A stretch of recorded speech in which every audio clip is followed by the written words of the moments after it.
Hello dear students, welcome to Aradhya classes and welcome to the beautiful world of mathematics. Myself Bandish Shah, your mathematics faculty, Bandish sir. Okay, so now in this particular lecture we are going to start a new chapter, chapter number 1, sets for JEE. तो आज के particular lecture में हम JEE में sets के related जितनी भी theories है एनसीईआरटी में आपने जो कुछ पढ़ा है उसका क्विक रिवीजन करते हैं और नेक्स्ट लेक्चर से हम सेट्स के इंटरेस्टिंग क्वेश्चंस JEE के लिए करने वाले हैं. Now one more thing important, पूरे साल हम JEE के लिए मैथ्स के लिए हमारी एक मेन रेफरेंस बुक है अरिहंत. बराबर, जैसे आप एनसीईआरटी में टेक्स्ट बुक पढ़ते हैं वैसे JEE के लिए हम एक पर्टिकुलर बुक फॉलो करते हैं, दैट इज़ अरिहंत. बुक का नाम है, वो हम फॉलो करने वाले हैं. आपको उसी में से ही मटेरियल मिलेगा. ओके, और लेक्चर में मैं उस मटेरियल में जो क्वेश्चन है वो करवाऊंगा और एक्स्ट्रा क्वेश्चन के लिए मेरा जो खुद का मटेरियल है उसमें से हम क्वेश्चन सॉल्व करेंगे. बराबर, दोनों ही कंबाइन लेके चलेंगे ताकि आपको सब कुछ मिल जाए, सब तरह की अलग अलग प्रैक्टिस आपको मिल जाए. Okay, so let's start some theory portion of this chapter. तो थियरी पोर्शन में क्या था, सबसे पहले मैं सारी चीज़ें नहीं पढ़ाऊंगा अभी यहाँ पे. दो तीन चीज़ें हैं ऐसी कि जो आपको आती है, बराबर, तो वो हम नहीं देखेंगे. For example definition of set, set को रिप्रेजेंट कैसे करते हैं. There are actually two method, one is listing method and second is property method, वो सब आपको पता है. बराबर, then what is union, what is intersection, what is equal set, what is singleton. बराबर, ये सब चीज़ आपको पता है. बराबर, उस पर डिस्कशन नहीं करते. तो जो भी इम्पोर्टेंट टॉपिक है जिसमें आपको थोड़ी फिनिशिंग चाहिए वो टॉपिक हम स्टार्ट करते हैं. So first topic is subset.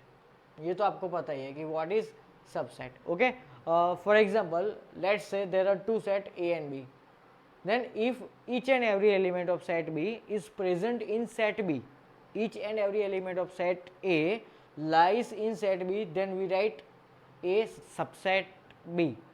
Okay, तो सुपरसेट क्या होता है? सुपरसेट क्या होता है? Superset means B is subset of A. बराबर, if A is subset of B then B is known as superset of A. Okay, तो ये एक चीज़ खास याद रखना है. चलो, मान लो कि कोई सेट A है, उसके एलिमेंट है 1 और 2, तो उसके अगर सबसेट लिखने हैं तो हम कौन से सबसेट लिखेंगे. तो दो एलिमेंट्स ऐसे हैं जो हर एक के सबसेट में लिखे जाते हैं. That is first is 5 and second is that set itself. Okay, तो 5 दैट सेट इटसेल्फ. ओके, बाद में क्या आएगा 1 और 2. लेकिन एक चीज़ याद रखना, ये जो 5 और दैट सेट इटसेल्फ है ना, इन दोनों को हम इम्प्रॉपर सबसेट बोलते हैं. कैसे? इम्प्रॉपर सबसेट बोलते हैं. ये दोनों है ना किसी भी सेट के सबसेट में प्रेजेंट होते हैं और बाकी के जो बचे उसको क्या बोलते हैं हम? प्रॉपर. क्या बोलते हैं? Proper subset. ओके, चलो एक और चीज़ आपको मालूम ही है कि फॉर एग्जांपल मान लो कि कोई सेट A है, उसमें अगर n number of elements present है तो उसके टोटल नंबर ऑफ सबसेट कितने होंगे? 2n. 2n मतलब इसमें 2, ये जो 2n लिखा है ना उसमें 5 भी होगा, द सेट इटसेल्फ भी होगा. ओके, तो अगर आपको किसी ने पूछा है कि find total number of proper subset, find total number of proper subset, तो ये जो टोटल लिखे हैं ना 2/8 में 2n, उसमें से इम्प्रॉपर सबसेट को हम सब्सट्रैक्ट कर देंगे तो क्या मिलेगा? 2n - 2. तो ये क्या आया? Total number of proper subset.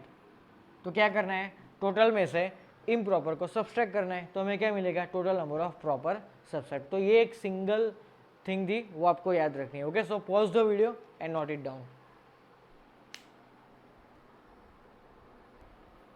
Okay बेटा, और यहाँ पे एक वन मोर थिंग, हमने क्या देखा अभी? सबसेट देखा, तो उसके ऊपर से क्या आता है?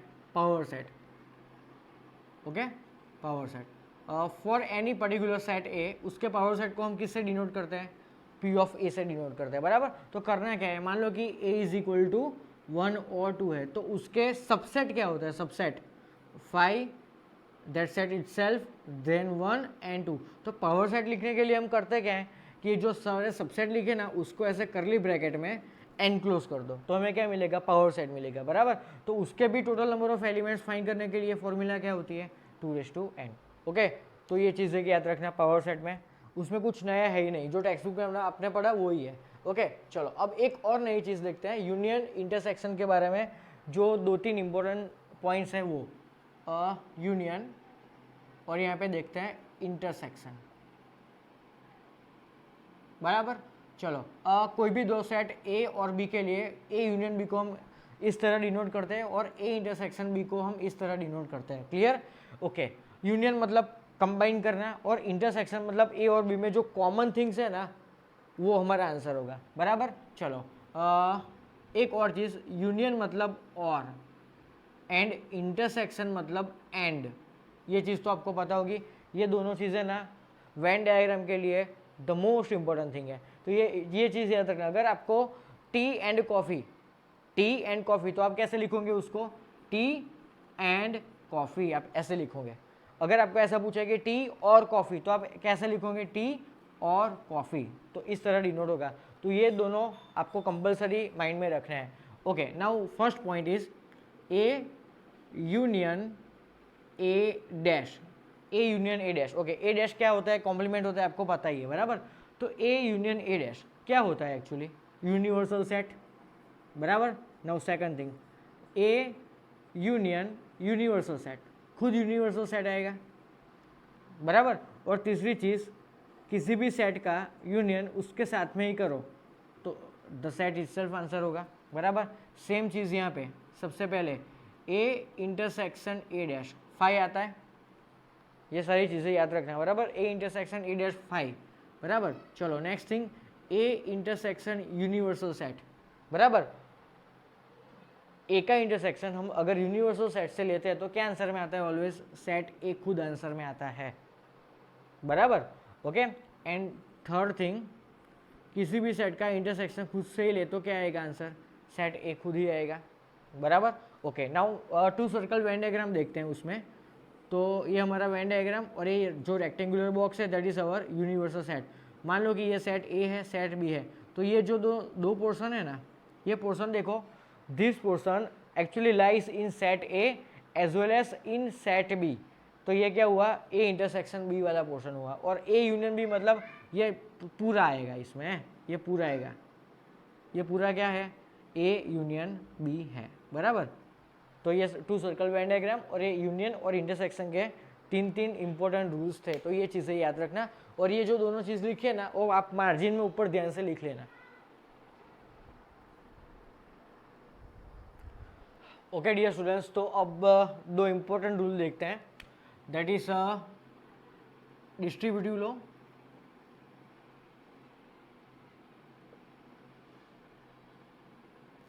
ओके। डिस्ट्रीब्यूटिव लॉ में क्या होता है, ध्यान से देखो, A union B intersection C, और ये पहला रूल इसमें। And second rule is A intersection B union C. तो इसमें क्या होता है, इसमें क्या होता है, सबसे पहले आपको कब डिस्ट्रीब्यूटिव लॉ यूज़ करना है वो समझ में कब आएगा, जो ये ब्रैकेट है ना उसको मेरी लैंग्वेज में मैं अंदर बोलता हूँ, और जो ब्रैकेट में नहीं है उसको मैं बाहर बोलता हूँ। पहले तो ये एक माइंड में सेट कर दो, अंदर मतलब जो ब्रैकेट में है वो। तो अंदर और बाहर जब अलग अलग साइन होती है, देखो तो अंदर इंटरसेक्शन है और बाहर यूनियन है। सेम वे यहाँ पे ब्रैकेट के अंदर यूनियन है और बाहर इंटरसेक्शन है, then we use distributive law, वो एक याद रखना। बराबर, तो डिस्ट्रीब्यूटिव लॉ होता क्या है, तो सबसे पहले आंसर में ये क्वेश्चन है और ये इसका राइट हैंड साइड में आंसर आएगा। तो आंसर में करना क्या है, जो अंदर साइन है ना, जो अंदर साइन है वो बाहर आएगी और जो बाहर साइन है वो अंदर आएगी। तो होगा क्या, A union B intersection A union C. अब समझो, इसका भी मैं आंसर लिख लेता हूँ, बाद में मैं ट्रिक समझाता हूँ कि ये ट्रिक क्या है उसको याद रखने की। इसका आंसर होगा A intersection B union A intersection C. Okay, अब समझना ध्यान से। ओके, सबसे पहले मैंने अभी क्या बोला कि आंसर में जो अंदर साइन है ना वो बाहर आएगी। देखो ये अंदर है, ये दोनों क्या है, अंदर, और जो अंदर साइन है ना वो आंसर में बाहर आएगा और जो बाहर है वो अंदर आएगा। समझ में आया, clear? Okay, same way here also, अंदर कौन सी साइन है, यूनियन, तो यूनियन बाहर गया, और बाहर यहाँ पे कौन है, इंटरसेक्शन, तो ये अंदर गया। समझ में आया? ओके, अब अगर आपको कोई उल्टा पूछता है कि यहाँ से इधर कैसे लिखोगे, तो ध्यान से समझो, उल्टा सोचना है। यहाँ पे जो अंदर साइन है ना वो बाहर आएगी और जो बाहर साइन है वो अंदर आएगी। लेकिन इन दोनों ब्रैकेट में कॉमन क्या है, कौन सा सेट कॉमन है, देखो तो इन दोनों ब्रैकेट में सेट ए, तो सेट ए बाहर आएगा और बाकी के जो बी और सी है ना उसकी पेयर बनेगी। समझ में आया कैसे लिखना है? सेम वे हियर ऑल्सो, यहाँ पे ध्यान से देखो तो इन दोनों में कॉमन क्या है, सेट ए, तो ए बाहर आएगा। ओके, अंदर कौन सी साइन है, इंटरसेक्शन, तो ये वो बाहर आएगी। ओके, और बाहर कौन सी साइन है, यूनियन, तो वो अंदर आएगी। और अंदर कौन आएगा, तो ए कॉमन था, उसके अलावा कौन बचा, बी और सी, तो बी और सी अंदर आएगा। तो ऐसे राइट टू लेफ्ट हमें जाना है, दोनों तरफ लिखना आना चाहिए, left to right and right to left. समझ में आया? डिस्ट्रीब्यूटिव लो कब यूज़ कर रहे हैं, जब अंदर और बाहर दो अलग अलग साइन होती है, then we use distributive law. Okay, so pause the video and note it down. Okay dear students, तो अब देखते हैं associative low.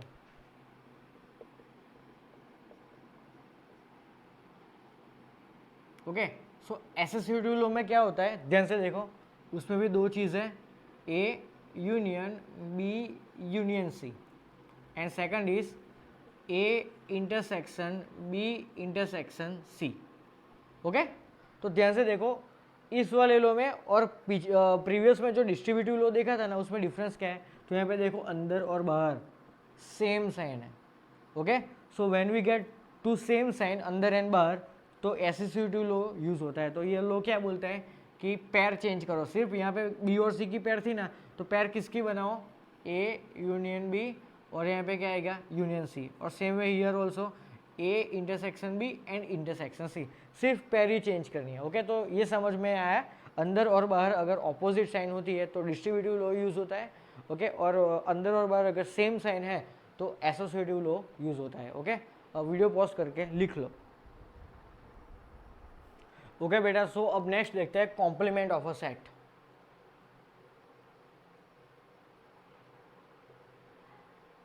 Complement of a set. Okay, मान लो कि कोई सेट ए है, तो उसके कॉम्प्लीमेंट को हम किससे डिनोट करते हैं, ए डैश, और A raise to C, C means complement.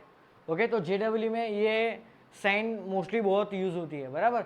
तो ये कॉम्प्लीमेंट के लिए ये दो अलग अलग साइन है, वो याद रखना, बराबर। तो कॉम्प्लीमेंट एक्चुअली होता क्या है, तो मान लो कि universal set U is equal to 1 2 3 4 5 है, and a set A is 2 and 5। Okay, so A dash क्या होगा, तो ए डैश में क्या करना है, ये ए के एलिमेंट्स को U में से रिमूव कर दो, डिलीट कर दो। तो ए में क्या है, 2 और 5, तो 2 और 5 को इसमें से रिमूव कर दो, तो बाकी का क्या बचा, 1 3 and 4।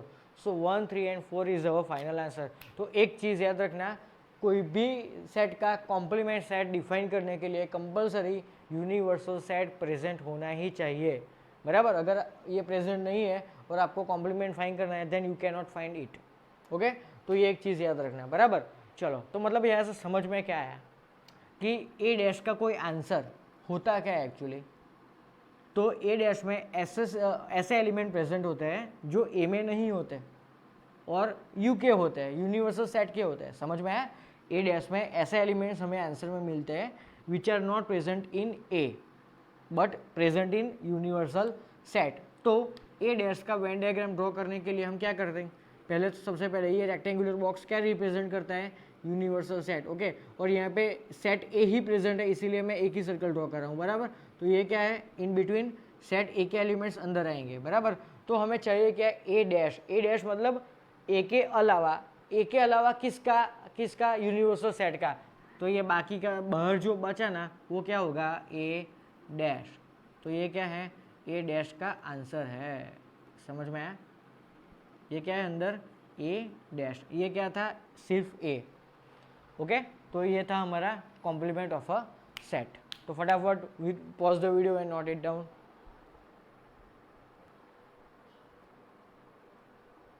ओके, तो इसमें 3-4 ऐसे रूल हैं, वो हम देख लेते हैं फटाफट। सबसे पहले तो फाई डैश, सेकंड रूल है यूनिवर्सल सेट का डैश। तो इन दोनों का आंसर क्या होता है पता है, फाई का डैश यूनिवर्सल सेट, ओके, और यूनिवर्सल सेट का डैश फाई। इसको याद रखने की एक ट्रिक है, मैं मेरी लैंग्वेज में फाई को क्या बोलता हूँ, नथिंग। नथिंग मतलब कुछ भी नहीं है ना, फाई का मीनिंग वैसे यही होता है, नथिंग। और यूनिवर्सल सेट का meaning everything.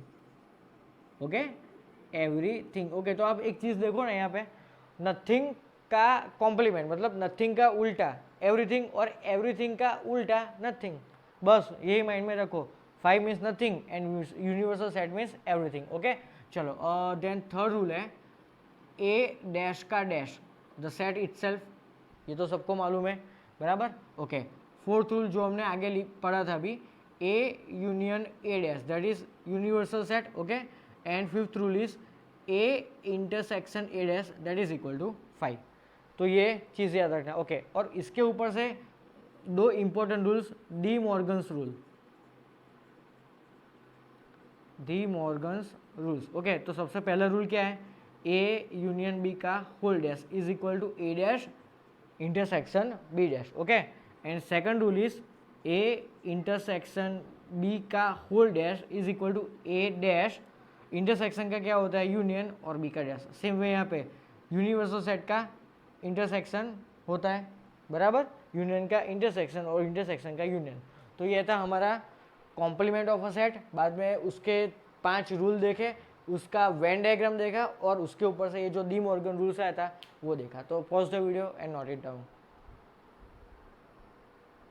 So now moving to our next topic, that is a difference set. Okay, so difference set में क्या होता है जनरली, मान लो कि हमारे पास दो सेट है ए एंड बी बराबर। Okay, now for this two particular sets that difference is denoted by A minus B as well as B minus A, both are different things. Different कैसे है, तो ये जो सेट लिखने का जो तरीका है ना, सबसे पहले आपको ने किसको लिखा है, ओके, उसके डिपेंड में है, मतलब ए को पहले लिखा है या बी को पहले लिखा है बराबर। तो ए और बी का difference set A minus B और बी माइनस ए दोनों अलग अलग है। कैसे अलग अलग है, तो हम सपोज कर लेते हैं कि let A is equal to 1 2 and 3 and let b is equal to 3 and 4. Okay, then there are two things. First of all a minus B का आंसर क्या होगा और b माइनस ए का आंसर क्या होगा, दोनों आंसर अलग अलग होंगे। तो आंसर क्या होगा, तो मेथड ध्यान से देखना क्या है कि a माइनस बी मतलब a और b में जो भी कॉमन एलिमेंट्स है उसको पहले क्या लिखा है यहाँ पे a, तो जो पहले लिखा होता है ना उसमें से रिमूव कर दो। तो a और b में कॉमन क्या है, ध्यान से देखो, तो पहले तो 3 इज कॉमन, 3 को पहले क्या लिखा है a में से रिमूव कर दो तो क्या बचा 1 and 2। ओके, सो 1 and 2 लिखा। Same way here also B minus A में भी हमें सबसे पहले जो कॉमन एलिमेंट है ना उसको फाइंड करना है। तो अगेन कॉमन एलिमेंट इज 3, तो सबसे पहले क्या लिखा है b, तो उसमें से रिमूव करो, तो 3 को b में से रिमूव करो, so what is remaining 4। So b minus A का आंसर इज 4। तो दोनों आंसर्स देखो अलग अलग है। It means a minus B and b minus A both are different things. It depends on writing, मतलब सबसे पहले किसको लिखा है हमने। क्लियर? ओके, अब एक देसी चीज़ याद रखना कि है क्या एक्चुअली, तो a माइनस बी का जो आंसर है ना उस पर फोकस करो। तो सेट a में जो एलिमेंट है ना उसमें से ये 3 ऐसा है, ये 3 which is present in a as well as in b, but what about 1 and 2, तो 1 and 2 ऐसा एलिमेंट है जो सिर्फ ओनली एंड ओनली a में है, और वही a माइनस बी का आंसर है। देखो तो 1 and 2, तो मतलब a माइनस बी को मुझे देसी लैंग्वेज में बोले तो मैं ओनली a बोल सकता हूँ। क्या? ओनली a, मतलब a माइनस बी में जो आंसर होता है ना, जो एलिमेंट्स होता है ना, that is present only in a। देखो तो 1 and 2 they are present in only set A. Same way b minus A में क्या होता है, तो देखो b माइनस ए का आंसर क्या है 4, and 4 is again present in only set b। देखो तो सेट ए में है, प्रेजेंट नहीं है, मतलब b माइनस ए को मुझे देसी लैंग्वेज में शॉर्ट में बोले तो मैं क्या बोलूँ, ओनली b, मतलब जो पहले लिखा है ना वो आंसर में आता है। मतलब a माइनस बी तो only A, b minus A तो ओनली b। अगर आपको d माइनस ई लिखा है, it means what, only d, मतलब हमें d माइनस ई में ऐसे एलिमेंट लेने हैं which are present only in set d। तो ये हुआ हमारा डिफरेंस सेट, समझ में आया?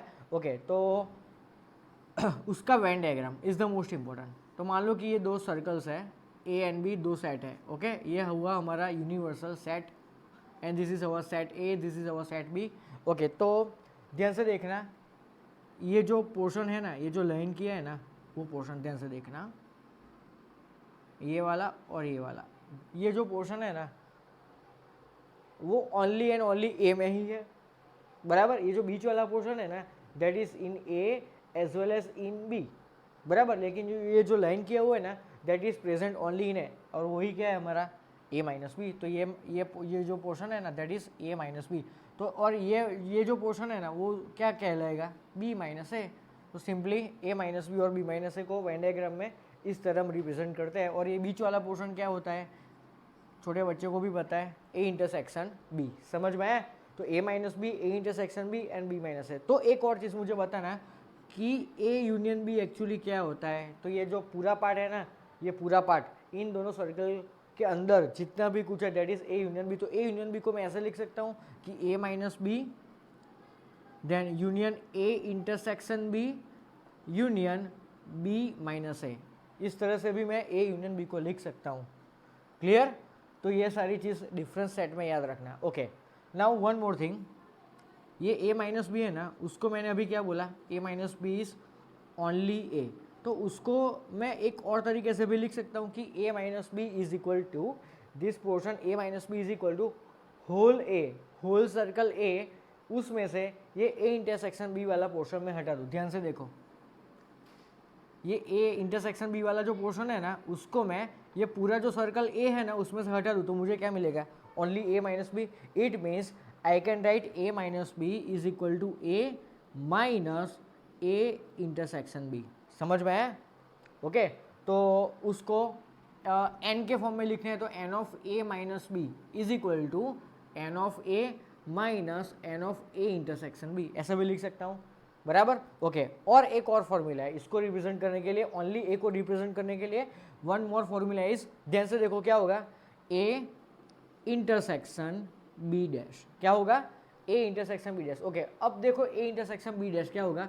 तो सबसे पहले ये ए है, ये बी है, बी डैश क्या होगा, बी डैश मतलब बी के अलावा, बी के अलावा क्या आएगा, ये पूरा चीज़ आएगा। देखो तो ये पूरा चीज़ आएगा, मतलब बी वाला सर्कल भूल जाना है और बाकी सब देखना है हमें। बी वाला सर्कल भूल जाना है और बाकी जो भी कुछ दिख रहा है ना दैट इज बी डैश। बराबर? ओके, और बी डैश का इंटरसेक्शन हमें सेट ए से लेना है। तो बी डैश ये पूरा और सेट ए, उसमें कॉमन क्या आ रहा है भाई, यही चीज़ तो कॉमन दिख रही है मुझे।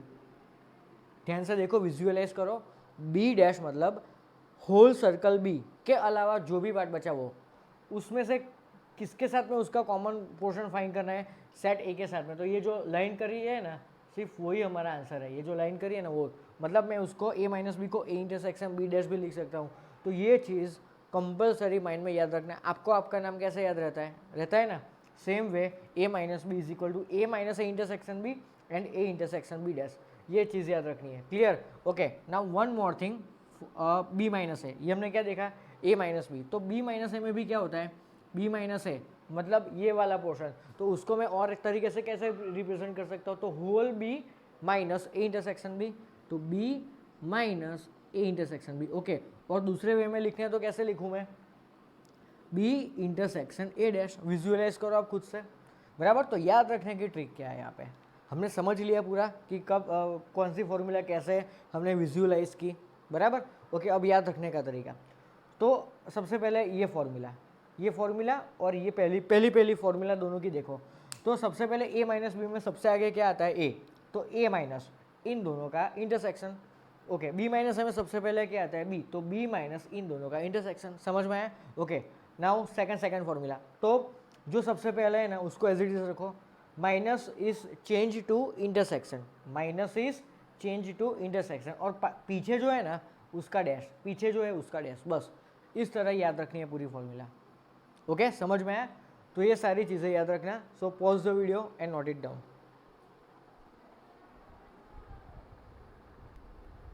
Okay, now one more important topic that is not in your text book. बराबर?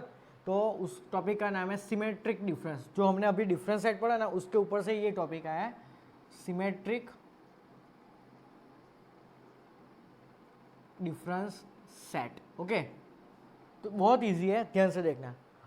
For let's say for any two particular sets A and B, symmetric difference set between them is denoted by A delta B. A delta B, delta मतलब symmetric difference, ये याद रखना है। तो इसमें करना क्या है एक्चुअली, तो हमने अभी ये जो वेन डायग्राम देखा ना, ए माइनस बी और बी माइनस ए का, उस पे से देखो तो ये पोर्शन क्या था, ए माइनस बी, ये वाला पोर्शन क्या था, ए माइनस बी, और ये वाला पोर्शन क्या था, B minus A. Okay, so A minus B and B minus A, इन दोनों का यूनियन। इन दोनों का यूनियन, इस बीच वाले ए इंटरसेक्शन बी को भूल जाओ, सिर्फ ए और सिर्फ ए, मतलब ओनली ए और ओनली बी का union is known as symmetric difference set. मतलब इसको मैं क्या लिखूँ, A minus B union B minus A, that is known as symmetric difference set between two sets A and B. Okay, और एक और फॉर्मूला इसकी बन सकती है, मतलब ये जो मैंने बोला ना कि only A and only B का यूनियन, मतलब दोनों के एलिमेंट्स को कंबाइन करो तो क्या मिलेगा हमें, डिफरेंस सेट मिलेगा, सॉरी सिमेट्रिक डिफरेंस सेट मिलेगा, बराबर। तो एक और फॉर्मूला विजुअलाइज करके बनाओ तो क्या, मतलब इन दोनों पोर्शन को मुझे लिखना है, तो मैं और एक कौन सा वे है लिखने के लिए, ध्यान से देखो तो दिख रहा है कुछ, मुझे तो दिख रहा है, क्या पता है ये पर्टिकुलर वेन डायग्राम में ए यूनियन बी क्या होता है, कौन सा वाला पोर्शन ए यूनियन बी है, तो ये पूरा पूरा क्या पूरा, ये दोनों सर्कल के अंदर जो भी कुछ है that is A union B. तो ए यूनियन बी में से ये ए इंटरसेक्शन बी वाला पोर्शन रिमूव कर दो तो क्या मिलेगा, A minus B union B minus A ही मिलेगा ना मुझे। तो उसकी दूसरी फॉर्मूला क्या है, A union B minus A intersection B. So A delta B की दो फॉर्मूला है। नेक्स्ट लेक्चर से हम जो क्वेश्चंस करने वाले हैं ना JEE के, उसमें ये बहुत इंपॉर्टेंट टॉपिक है, बराबर। तो ये दोनों फॉर्मूला माइंड में सेट कर देना, बराबर। देखो प्रीवियस जो कंसेप्ट था ना हमारा डिफरेंस सेट, उसमें ये दो फॉर्मूला थी कि A minus B can be written as A minus A intersection B and that also can be written as A intersection B dash. Okay, दूसरी फॉर्मूला क्या थी, बी माइनस ए की, याद करो क्या थी फॉर्मूला, अभी 2 मिनट पहले ही पढ़ाया, B minus A intersection B as well as it can be written as B intersection A dash. तो ये दो फॉर्मूला और ए डेल्टा बी की ये दो फॉर्मूला कंपलसरी मेमोराइज करनी है, सम्स में बहुत काम आएगी, बराबर। तो ये था हमारा सिमेट्रिक डिफरेंस सेट, बराबर। सिमेट्रिक डिफरेंस सेट में क्या होता है, only A and only B को कंबाइन करना है, उसका यूनियन करना है, that is symmetric difference set. Okay, so pause the video and note it down. और ये फॉर्मूला और ये दोनों फॉर्मूला एक पेज में साथ में लिख लो तो आपको समझ में आ जाएगा। ओके, तो अब देखते हैं हमारी दो एक का मेवा फॉर्मूला जो बहुत ही यूज़ होती है, that is n of A union B is equal to N of A plus n of B minus n of A intersection B. ये तो हमें पता है। ओके, उसमें कंडीशन है कि if set A and B are disjoint sets, are disjoint set. Okay, आपको पता है कि ए और बी अगर डिसजॉइंट है तो इन दोनों का इंटरसेक्शन क्या होता है, 5। अगर किसी का आंसर 5 होता है तो उसमें टोटल नंबर ऑफ एलिमेंट्स कितने होते हैं, 0। तो A n of A union B क्या होगा, that is n of A plus n of B. तो दिस इज द फॉर्मूला, बराबर। तो ये इंपॉर्टेंट फॉर्मूला है सबसे पहले आपके लिए, बराबर। And second, n of A union B union C, that is equal to N of A plus n of B plus n of C minus n of A intersection B minus n of B intersection C minus n of C intersection A plus n of A intersection B intersection C. तो ये दो फॉर्मूले आपको compulsory याद रखनी है, बराबर, वो तो आपको मालूम है। ओके, अब देखते हैं 3 सर्कल वेन डायग्राम। तो फर्स्ट, सेकंड और ये थर्ड, बराबर। चलो, ये 3 सर्कल वेन डायग्राम है। तो यहाँ पे ए बी और सी, और ये हमारा यूनिवर्सल सेट, बराबर। ओके, तो ये जो पोर्शन दिख रहा है ना आपको डॉट किया हुआ है, ये देखो तो तीनों सेट में प्रेजेंट है, सेट ए में, सेट बी में, एज वेल एज सेट सी में, बराबर। तो ये जो पोर्शन है ना डॉट किया हुआ, that is A intersection B intersection C, मतलब ये तीनों में प्रेजेंट है, set A, set B and set C. Okay, बाद में ये देखो तो ये टिक किया हुआ है, मतलब ये वाला पोर्शन ही देखना है आपको, सिर्फ ये वाला ओनली ए, ये ओनली। तो ये क्या है, ओनली, ये टिक किया हुआ है ना, दैट इज ओनली वाला, ओनली ए या तो ओनली बी या तो ओनली सी, मतलब only any one, only any one वाला पोर्शन, बराबर। ओके, अब ध्यान से देखना ये जो स्टार किया है। ओके, अब ध्यान से देखना मैं क्या बोल रहा हूँ, ये जो पोर्शन है ना स्टार किया हुआ, मतलब कौन सा पोर्शन देखना है आपको, ये वाला, सिर्फ ये वाला है। देखो मेरी पेन कहाँ कहाँ पे घूम रही है, बस सिर्फ इतना पोर्शन। तो ये पोर्शन है ना only and only B and C में है बट नॉट इन ए। अगर आपको कोई पूछता है कि फाइंड, मतलब यहाँ पे देखो 5 लिखा है, मान लो कि यहाँ पे 5 लिखा है बराबर, तो find total number of persons who read only newspaper B and C but not A.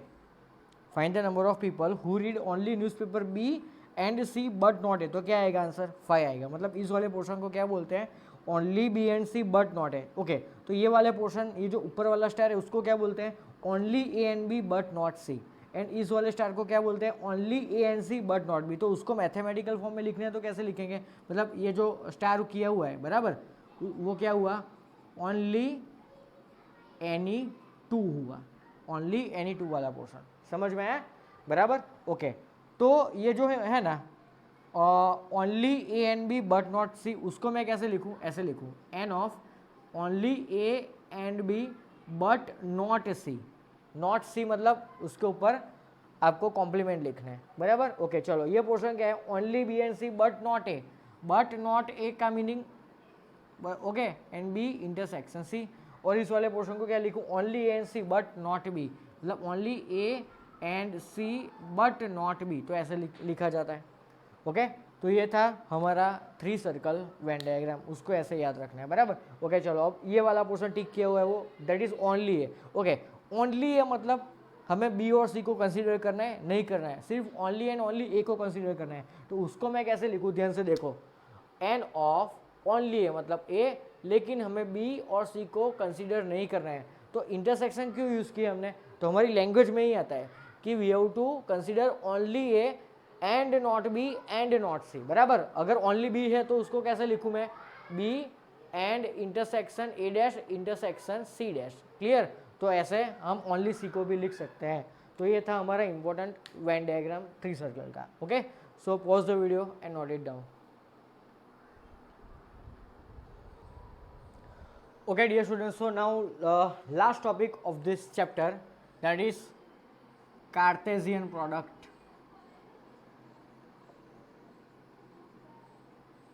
Cartesian product of two sets. Okay, ये टॉपिक एक्चुअली हमारा जो नेक्स्ट चैप्टर है ना रिलेशन एंड फंक्शन उसका है, लेकिन सेट्स में इसके रिलेटेड बहुत ही सारे क्वेश्चन है जो हम करने वाले हैं नेक्स्ट लेक्चर से। ओके, तो ये टॉपिक 2 मिनट का है, देख लो फटाफट। For 2 particular set A and B, there Cartesian product is denoted by A cross B and B cross A. उसको इनटू नहीं पढ़ा जाता, it can be read as A cross B and B cross A. समझ में आया? जैसे difference set था ना कि difference between 2 set A and B is denoted by A minus B and B minus, same way here also Cartesian product between 2 set is denoted by A cross B and B cross A. Okay, now let's say for example, if I take A is equal to 1 and 2 and if I take B is equal to 5, 6 and 7, okay, then A cross B और B cross A दोनों का answer अलग अलग होता है। Again उसको compare करो different set से, तो डिफरेंट सेट में क्या होता था, इन दोनों का लिखने का तरीका, मतलब क्या पहले लिखा है क्या बाद में लिखा है, again it is most important here. तो ए क्रॉस बी में, ए क्रॉस बी में सबसे पहले क्या है? ए है और बाद में क्या है? बी है बराबर। तो ए क्रॉस बी का आंसर लिखना कैसे है? तो सबसे पहले करली ब्रैकेट, ओके, बाद में ए क्रॉस बी है बराबर। मतलब सबसे पहले ए में कौन एलिमेंट दिख रहा है? 1, तो 1 की पेयर एक के बाद एक 1, 5 और 7 से लिखनी है। कैसे लिखनी है पेयर? स्मॉल ब्रैकेट में। तो क्या होगा? 1, 5 बाद में 1, 6 एंड 1, 7। नाउ नेक्स्ट 1 की पेयर बना दी हमने सबके साथ में। Okay, now 2, so 2, 5, 2, 6 and 2, 7, so 2, 5 and 2, 6 and 2, 7। Okay, तो ये हुआ हमारा ए क्रॉस बी का answer. Same way 2 right B cross है, तो बी क्रॉस है में क्या होगा? ध्यान से देखो, तो सबसे पहले क्या है? बी, तो बी का पहले एलिमेंट का क्रॉस प्रोडक्ट ए से करो, तो क्या होगा? ध्यान से देखो, 5, 1 and 5, 2। Clear? Same way 6, 1 and 6, 2। Same way 7, 1 and 7, 2। तो ये हुआ हमारा बी क्रॉस है। Done. One more next important thing कि ये जो ए क्रॉस बी की है ना, उसमें हमें ये क्या मिल रहा है? पैर मिल रही है। पैर, 2 अलग अलग नंबर लिखा है ना ऐसे ब्रैकेट में, तो उसको पैर बोलते हैं बराबर। तो कितनी पैर मिली? 1, 2, 3, 4, 5, 6, मतलब 6 पैर मिली। तो डायरेक्टली अगर कोई पूछता है कि ये दो सेट गिवन है तो ए क्रॉस बी में कितनी पेयर होगी, तो कैसे फाइंड करना है, तो उसकी फॉर्मूला है, फॉर्मूला ये है कि N of A cross B is equal to N of A into N of B, बराबर। इसको कैसे रीड करते हैं कि number of elements, number of pairs present in A cross B, तो इसमें कितनी पेयर्स थी, 2 2 एंड 2 6, ओके। तो इसकी फॉर्मूला है N of A into N of B. तो ध्यान से देखो, एन ऑफ ए मतलब ए में कितने एलिमेंट्स है, 2, सो यहाँ पे क्या लिखूँ मैं, 2 इंटू एन ऑफ बी मतलब बी में कितने एलिमेंट प्रेजेंट है, 3, तो 3 इंटू 2 6 आया ना, 6 पेयर्स है। देखो सेम वे वही formula N of B cross के लिए है, तो एन ऑफ बी क्रॉस है is equal to again N of A into N of B, या तो N of B into N of A, whatever use है, उन दोनों के बीच में इंटू है, इसलिए ऑर्डर इंटरचेंज हो सकते हैं। क्लियर। तो ये था हमारा N of A cross B and B cross है। अगर आपको कोई ऐसा पूछता है कि ध्यान से देखो, यहाँ पे देखो, अगर 3 सेट गिवन है ए बी और सी, तो N of A cross C का आंसर क्या होगा, सिंपल है, N of A into N of B into N of C. तो ये हुआ हमारा answer. So this is our Cartesian product. तो ये लिख लेना, बराबर। ये दो फॉर्मूले हैं, वही सबसे इंपॉर्टेंट है। तो आज के लेक्चर में हमने थियरी पोर्शन देखा, JEE और NCERT के रिलेटेड जो भी कुछ इंपॉर्टेंट था, बराबर, वो सब डिटेल में देखा। तो नेक्स्ट लेक्चर से हम अरिहंत और एक्स्ट्रा मटेरियल दोनों के कंबाइनली इंटरेस्टिंग क्वेश्चन सॉल्व करने वाले हैं। ओके, सो तब तक के लिए बाय बाय।